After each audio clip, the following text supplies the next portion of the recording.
तस्वीरें हम देख के उधमपुर न्यूज़ के माध्यम से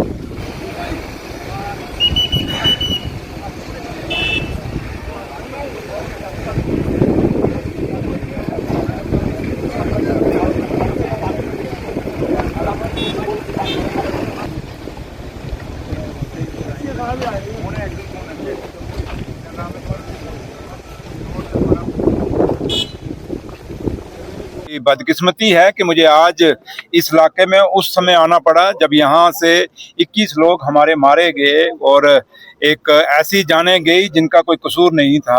और कहीं ना कहीं मैं कल ऑनरेबल चीफ मिनिस्टर साहब ने भी उधमपुर का टूर किया था और उन्होंने भी काफ़ी इस पे कंसर्न शो किया था। और आज सुबह मैंने भी उनसे पूछ के आया हूँ और मैं देखना चाहता था जिस मोड़ पे, जिस रोड पे इतना बड़ा हादसा हुआ है तो किसकी गलती है, क्या है। कुछ चीज़ें मैं देख के जा रहा हूँ और वापस जाके मैं ये जो कुछ चीज़ें मैंने ऑब्जर्व की हैं, और ज़रूरी नहीं कि मैं मीडिया के अंदर बोल के जाऊँ, बट इतना ज़रूर है कि मैं एक रिस्पॉन्सिबिलिटी से कह के जाऊँगा कि जहाँ भी जो भी किसकी जिसका भी कसूर होगा उस आदमी को बख्शा नहीं जाएगा। क्योंकि ये मासूम लोग, मासूम बच्चे और मासूम लोग जो अपनी दिहाड़ी के लिए या किसी काम के लिए उधमपुर जा रहे थे और उनको ये नहीं पता था जिस सुबह हम उठे हैं और आज गाड़ी में बैठ रहे हैं ये हमारा आखिरी दिन होगा और जिस घर से हम निकल के जा रहे हैं शाम को उस घर में वापस नहीं आएंगे। तो ये बड़ी बदकिस्मती है और बड़ा दुखदाई है। और इसको जितना भी हम इसका अफसोस जाहिर करें कम है, और जितनी भी इस एक्सीडेंट की निंदा करें, उन जिन लोगों के कारण ये एक्सीडेंट हुआ है उसकी निंदा करें, वो भी कम है। और मैं समझ सकता हूँ जिस तन लागे वो तन जाने, क्या जाने पीर पराई। इसलिए जिन घरों में ये दुख हुआ, ये सदमा हुआ, उन घरों का आज इस सदमे से उठना इतना आसान नहीं है। और खास करके उन घरों का जिन घरों के पूरे पूरे परिवार में से लोग चले गए हैं।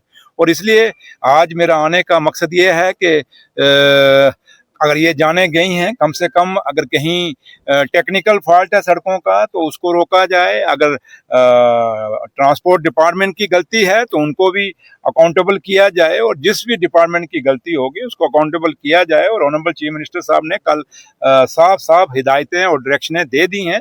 तो लिहाजा आपको ऑनरेबल चीफ मिनिस्टर साहब की जो डायरेक्शंस हैं उन पे भरोसा रखना चाहिए। और लेकिन एक चीज़ आपको आप क्लियर कहेंगे कि उमर अब्दुल्ला सरकार किसी भी ऐसी लापरवाही को बर्दाश्त नहीं करेगी जिसमें बढ़ रही थी। कोई भी इसका मैंने आपको वही कहा कि ऑनरेबल सीएम साहब ने ये सारे इश्यूज अपने स्टेटमेंट में कल बोले हैं और मुझे नहीं लगता कि मैं बार बार उसको रिपीट करूं, क्योंकि ऑनरेबल चीफ मिनिस्टर साहब का जो वर्ड है दैट इज फाइनल।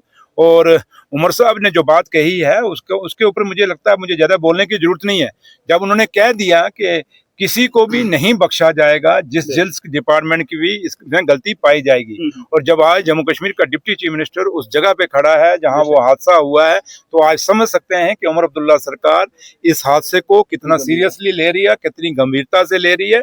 और ये जाने हमारे लिए कितनी इम्पोर्टेंट थी, हमारे लिए कितना मायना रखते हैं, वो इसी बात से आप अंदाजा लगा सकते हैं कि कल ऑनरेबल चीफ मिनिस्टर साहब, ऑनरेबल हेल्थ मिनिस्टर सकीना इटू जी और ट्रांसपोर्ट मिनिस्टर साहब यहाँ पे उधमपुर में थे, और आज जम्मू कश्मीर का डिप्टी चीफ मिनिस्टर उस साइट पे है। तो यहाँ से आप अंदाजा लगा सकते हैं कि सरकार बड़ी गंभीर है और इस हादसे को हम खाली एक रूटीन का हादसा लेके नहीं जाएंगे, बल्कि इस पे कार्रवाई होगी।